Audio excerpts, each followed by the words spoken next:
সায়েম ভাই, এই যে প্রথম ডয়ারটা এভাবে মেলাবেন, ঠিক আছে? ডয়ার টান দেওয়ার পরে এভাবে টান দিয়া তারপরে এই যে বিছনাটা এভাবে বিছাবেন এটার উপরে। বিছানোর পর বালিশগুলো সরায়া ভিডিওটা খেয়াল করে তারপরে সিটটা মধ্যে ফালাইবেন। আর এই যে ব্যাগের গতিটা নিচের দিকে না ঢুকাই দিবেন, ঠিক আছে? এভাবে যাতাটা ঢুকাই দিবেন টাইট করে। তারপর বালিশগুলা দুই সাইডে দিয়ে দিবেন। সোফার থেকে বেড হয়ে গেছে, ঠিক আছে ভাই? বুঝতে পারছেন? না বুঝলে আমার ফোন দিন, আমি বুঝাই বলে দেবো না। আস্তে আস্তে টান দিতে বানালে যে চ্যানেলগুলো ভেঙে যাবো, ঠিক আছে? আবার এইভাবে সোফা বানিয়ে নেবেন।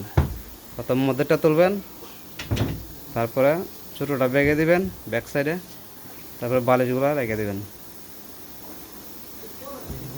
ঠিক আছে ভাই? তারপরে এটা উল্টায়া ভিতরে ধুয়ে দিবেন মধ্যে, তারপর ডয়ারটা ধাক্কা দিয়ে ঢুকাই দিবেন, ঠিক আছে ভাই?